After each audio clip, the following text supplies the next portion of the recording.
وكفى أما بعد الحمد لله وحده والصلاة والسلام على من لا نبي بعده. الحمد لله نحمده ونستعينه ونستغفره ونؤمن به ونتوكل عليه ونعوذ بالله من شرور أنفسنا ومن سيئات أعمالنا. من يهده الله فلا مضل له ومن يضلله فلا هادي له. ونشهد أن لا إله إلا الله وحده لا شريك له.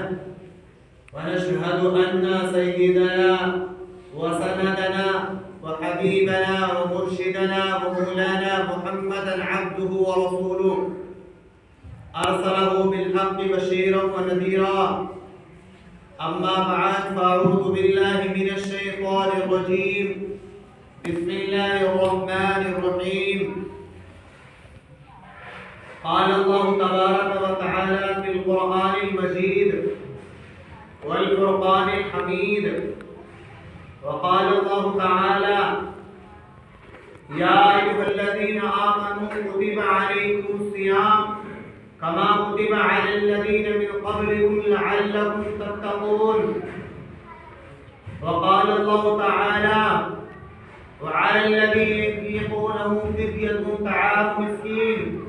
وقال تعالى إن الدنيا خلقت لكم وإنكم خلقتم للآخرة. قال الله تبارك وتعالى وما خلقت الجن والإنس إلا ليعبدون. قال رسول الله صلى الله عليه وسلم الصوم جنة. صدق الله مولانا العظيم وصدق رسوله النبي الكريم ونحن على ذلك من الشاهدين ومن الشاكرين والحمد لله رب العالمين.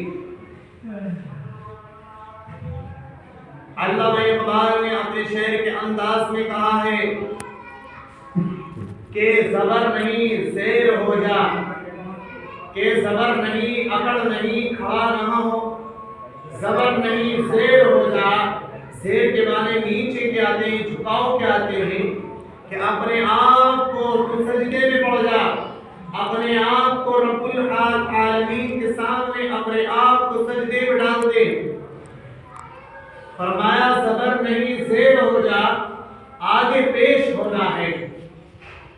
زبر زیر پیش ہوتے ہیں. قرآن کریم کے اندر شعر کے انداز میں کہا ہے کہ زبر نہیں زیر ہو جا، یعنی اکڑ نہیں، اللہ کے سامنے سجدہ ریز ہو جا.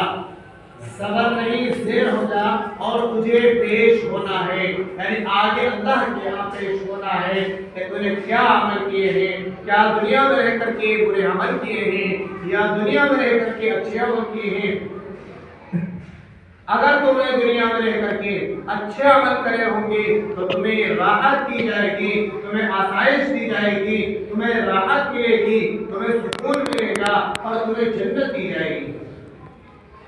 میں اور آپ اللہ کو ماننے والے، محمد عربی صلی اللہ علیہ وسلم کے طریقے پہ چلنے والے ہیں اور ہم وہی کام کریں گے جو ہمارا رب کہے گا اور ہم وہی کام کریں گے جو رسول اللہ طریقے میں بتلائیں گے.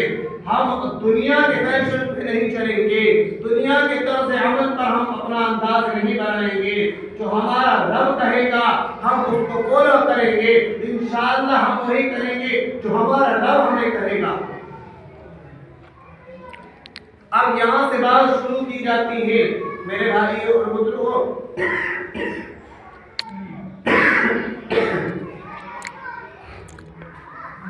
اس مختصر انداز میں آپ حضرات کے سامنے مختصر بات ڈالی ہے، گویا کہ تفصیلی بات کا کوئی موقع اور محل نہیں ہے. فرمایا قرآن کریم کے اندر اللہ کے نبی اللہ تبارک و تعالی نے قرآن کریم کے اندر بیان فرمایا یا ایھا الذین آمنوا کتب علیکم الصیام. اللہ فرماتا ہے اے لوگوں اس بھول میں مت رہنا کہ تمہارے اوپر روزے فرض کر دیے گئے ہیں، تمہارے اوپر مصیبتیں آئی ہیں، پورے مہینے کے روزے فرض کر دیے گئے ہیں. تمہیں دن میں روزہ رکھنا ہے، رات کو تراویح کرنا ہے. تو یاد رکھو کہ قرآن کیا کہتا ہے، ہاں کان کھول کر کے سنو، قرآن کہتا ہے یا ایھا الذین آمنو، اے ایمان والو سنو، اے ایمان والو سنو، یا ایھا الذین آمنو کتب علیکم الصیام، تم سے پہلے لوگوں پر بھی روزے فرض کر دیے گئے تھے، تم سے پہلے لوگوں پر بھی روزے فرض کیے گئے ہیں، کتب علیکم الصیام کما کتب علی الذین من قبلکم لعلکم تتقون، اور تمہارے اوپر روزے فرض، ایک مہینے کے روزے فرض کیے ہیں تاکہ تم رحمتوں کو لوٹ لو، تاکہ تم نیکیوں کو اکٹھا کر لو، تاکہ تم اپنے گناہوں سے توبہ کر لو۔ ایک موقع دیا ہے، پوری سال ہم کسی کے در پر کے پڑھ کر کے مانگتے رہے اور وہاں سفارش قبول نہ ہو، ایک دن آئے، ایک لمحہ، ایک گھنٹہ آئے کہ آ جاؤ سب کی سنی جائے گی، آ جاؤ سب کی مانی جائے گی، آ جاؤ سب کی سنی جائے گی۔ میرے بھائیوں کو وقت چل رہا ہے، یہ اللہ کی جانب سے یہ رحمتوں کو لوٹنے کا مہینہ ہے، موسلا دھار اللہ کی جانب سے رحمتیں برستی ہیں، شب روز اللہ کی جانب سے رحمتیں نچھاور ہوتی ہیں، لیکن بندہ ہے جو اس وقت کو بھی ضائع کر دیتا ہے، بندہ ہے جو اس وقت کو بھی گنوا دیتا ہے، گپ شپ کے اندر اپنا وقت ضائع کر دیتا ہے۔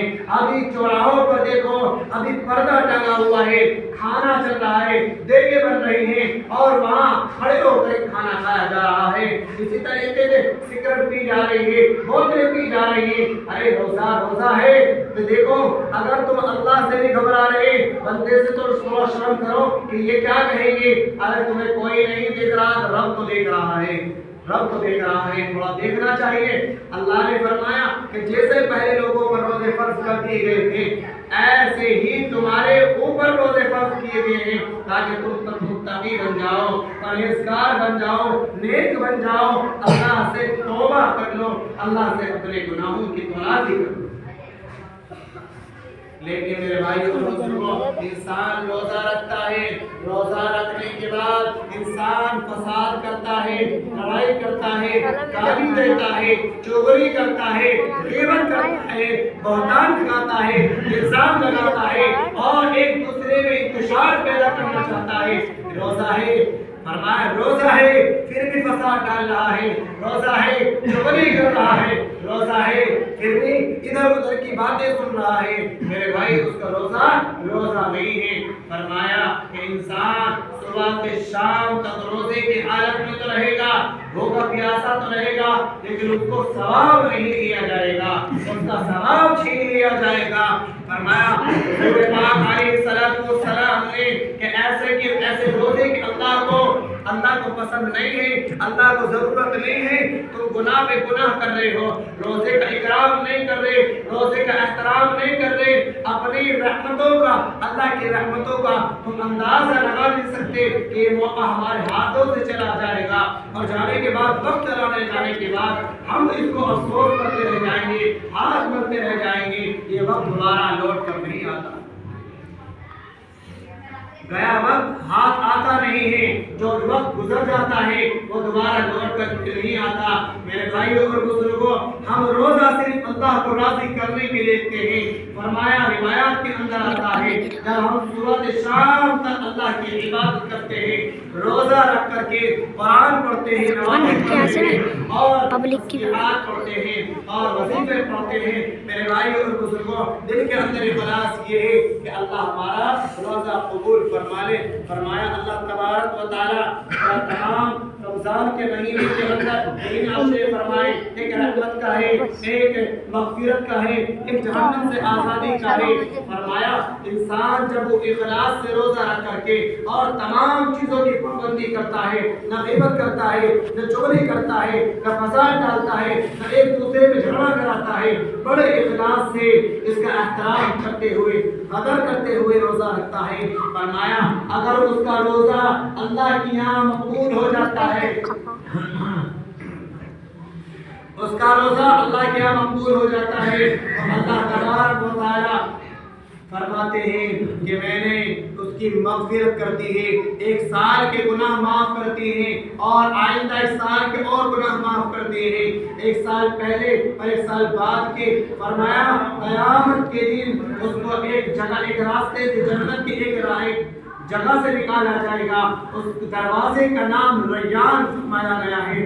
مفسرین نے اس دروازے کا نام ریان فرمایا ہے کہ ریان دروازہ ہوگا اور اس کو داخل کیا جائے گا جو کہ اخلاص سے روزہ رکھتا ہے اور تمام باتوں کی شرائط رکھتے ہوئے روزہ رکھتا ہے۔ تو اللہ تبارک و تعالیٰ فرمائیں گے جاؤ تمہارا روزہ قبول ہوا تھا، جاؤ تم اس میں داخل ہو جاؤ، اس ریان دروازے میں داخل ہو جاؤ۔ میرے بھائیوں اور بزرگوں، جب انسان روزہ رکھنے کے بعد منہ میں سے عجیب سی کیفیت ہوتی ہے معدہ خالی ہونے کی وجہ سے، وہ اللہ کو بڑی پسند ہے، مشک عنبر سے زیادہ پسند ہے۔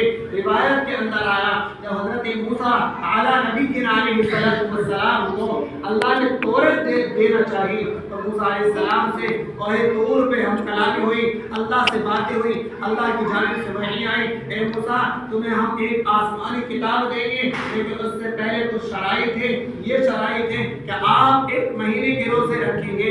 چنانچہ روایات کے اندر آتا ہے، مختصر انداز میں ہے کہ ایک روایت کے اندر آتا ہے موسیٰ علیہ السلام نے پورے 1 مہینے کے روزے رکھے اور یہ خیال کیا ذہن کے اندر میں آج کوہ طور پہ جا رہا ہوں اللہ سے باتیں کرنے کے لیے، اب اللہ مجھے آسمانی کوئی تحفہ دیں گے، آسمانی کتاب دیں گے، میں اس سے پہلے اللہ سے بات کرنے جاتا ہوں، اپنے دانتوں کو صاف کر لوں۔ ایک جڑی توڑی، ایک گھاس کو توڑا اور توڑ کر کے اپنے دانتوں پہ ملا اور کلی کی اور فوراً کوہ طور پہ چلے گئے اور اللہ کی طرف سے ندا آئی، آواز آئی، اے موسیٰ تم نے یہ کہا کیا کر رہے تھے؟